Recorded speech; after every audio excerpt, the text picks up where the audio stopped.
In this video, I will be reacting to the Tinder Swindler and my thoughts on what mental health diagnosis Shimon Hiyut seems to have. Hello, welcome to Nursing with Professor B. My name is Bridget. I'm a family nurse practitioner. The Tinder Swindler is a documentary about a notorious con man, and he used dating apps like Tinder to find his dates, aka his victims. He was able to afford a life of luxury by defrauding women all across Europe.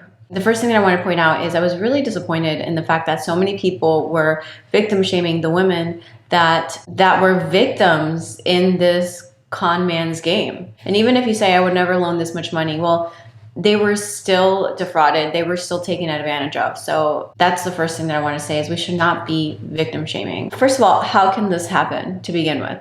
There are people with certain attachment styles that equate anxiety, preoccupation, obsession, and the short bursts of joy with love. They become programmed to get attracted to individuals who are the least likely to make them happy. And there's a book by Amir Levine called Attached. And in this book, he calls this an activated attachment system. So if you feel like you just keep attracting the same toxic men, I highly recommend that you read this book, Attached. So what's important to recognize is that an activated attachment system is not passionate love. Next time you date someone and you find yourself feeling anxious, insecure, obsessive, only to feel elated once in a while, tell yourself that this is an activated attachment style and not love. So with this system, people get addicted to the highs and the lows, and this is exactly what Shimon was doing. He would woo these ladies, they feel this extreme high, they get those bursts of neurotransmitters, they're feeling good. Then when he's in danger, now all of a sudden, now they're anxious and scared, and all this roller coaster of emotions, like being preoccupied with someone, some people equate that with love, like, oh, I must really be into this person if I'm this worried about them. So Simon love bombed Cecilia, and then he made her feel anxious, scared, preoccupied with him because he said he was in danger. Right, all he had to say, it's kind of comical, but Simon always would just blame everything on his enemies. My enemies, send more money, my enemies. What diagnosis does he have? First, psychopath and sociopath, those are outdated terms that are not an official diagnosis. The second thing that I want to point out is that antisocial and narcissistic personality disorder do often co-occur. I have seen a lot of videos that say that Shimon Hiyut had narcissistic personality disorder. That may very well be the fact, but people with narcissistic personality disorder don't often go around conning, defrauding people. The mental health diagnosis for that is different, is separate. So mental health disorders, they're diagnosed using the DSM-5 or the Diagnostic Statistical Manual of Mental Disorders. Shimon Hiyut has antisocial personality disorder. The term has been used incorrectly for years by society, thinking that it means being asocial or not wanting to hang around others, but that is not correct. A lot of times people are like, oh, I'm antisocial, I don't like to hang out with people, or people call other people antisocial, but society is using the term completely incorrectly. I will now dive into the diagnosis of APD. Keep in mind that APD occurs on a spectrum and signs and symptoms may vary from person to person. In order for someone to be diagnosed with APD, they must have 3 or more in category A, a pervasive pattern of disregard for and violation of the rights of others, occurring since age 15 years as indicated by 3 or more of the following. So failure to conform to social norms with respect to lawful behaviors as indicated by repeatedly performing acts that are grounds for arrest.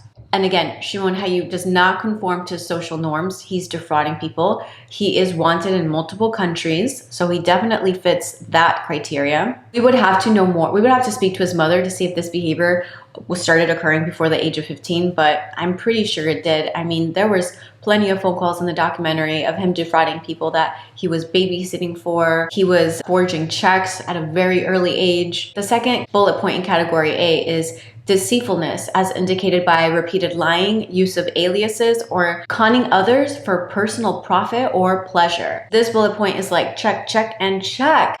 He's very deceitful. I mean, this man flies Pernilla out to give her a fake watch. Like, why? What was the purpose of that? He's deceitful. He has aliases. Simon Lviv is one. Then, I don't know all his aliases. Simon Lviv, he had other aliases. David something was his new one that he was making. And he's doing this so that he can afford that luxury lifestyle that he loves so much. Impulsivity or failure to plan ahead, irritability and aggressiveness as indicated by repeated physical fights or assault, reckless disregard for the safety of self or others. Failure to plan ahead, I would say with him, is in the fact that he just blows through all his money. Or, well, not his money, everybody else's money. He just blows through their money. He doesn't save any for a rainy day. He doesn't save any in case he can't find another woman to pay for his lifestyle. He just goes through it.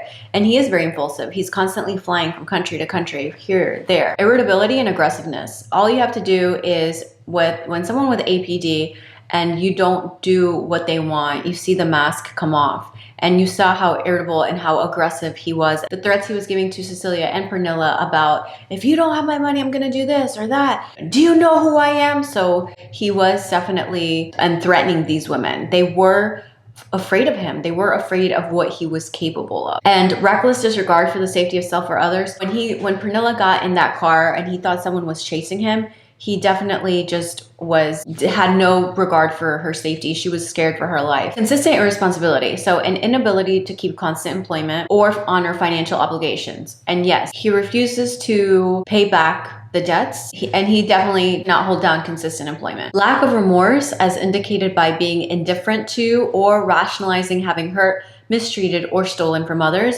Again, this is Shimon Hiyut. He has stolen millions from people and he doesn't feel guilty. He's like, too bad, so sad, right? There is no ounce of guilt or remorse, and this is classic APD. Additional bullet points is that the individual is at least 18 years of age. You can't be diagnosed with APD before 18. There is evidence of conduct disorder with onset before age 15. And again, we would have to talk to his mother and get a history there. An important bullet point is that the occurrence of antisocial behavior does not occur exclusively during the course of schizophrenia or bipolar disorder. Categories for APD include aggression to people and animals, destruction of property, deceitfulness or theft, and serious violation of rules, which definitely the deceitfulness and the serious violation of rules with Shimon Hiyut. That deceit and manipulation, that is central to APD. Persons with this disorder disregard the wishes, the rights, or feelings of others.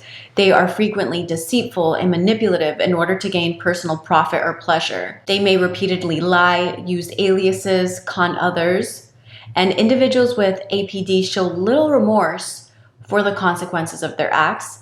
They may be indifferent or provide a superficial rationalization for having hurt or mistreated someone. They may say things like, well, life's unfair, or losers deserve to lose. Like, they may rationalize stealing from someone by saying things like, she deserved to lose all her money, or you're a loser, so you deserve to lose.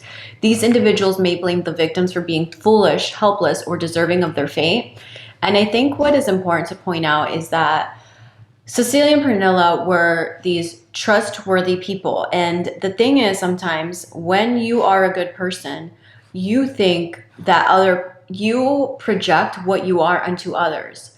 So if you could never hurt anybody, if you were trustworthy, and if you could never hurt anybody, you tend to be like, well, you tend to think that other people have your same moral compass, that they could never do that. But that is not correct. Not everybody is trustworthy and is going to follow through when they say they will pay you back. So they may say things like, he had it coming anyway, that these people deserve their fate. They may minimize the harmful consequences of their actions. He could be like, well, they got the rest of their lives to work and pay off the debt.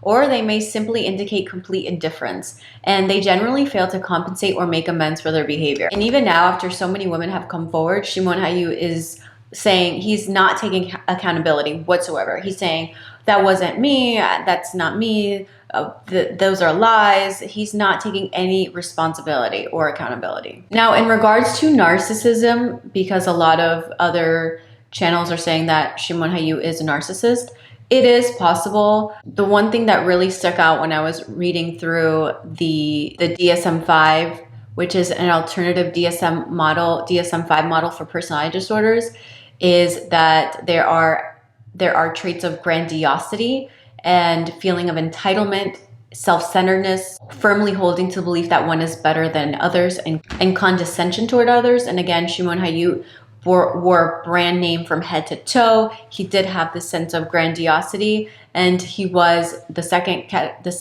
trait would be the attention seeking that he had. He wanted to be the center of attention. Look at how much I'm spending. Look at the woman that's on my arm. So he is admiration seeking. But what I wanted to point out is that narcissistic personality disorder in general, right? These can co-occur. But NPD alone is more of the I'm the center of the universe. I am the best looking, the best fit, blah, blah, blah, right? But NPD does not involve being deceitful, conning people, doing crimes. That's a whole different category. That's APD. What did you think of the Tinder Swindler? Drop a comment below. Thank you so much for watching. Make sure you hit the like button, make sure you subscribe, and make sure you turn on that notification bell. It helps others find my channel, and it also helps me tremendously. Until next time.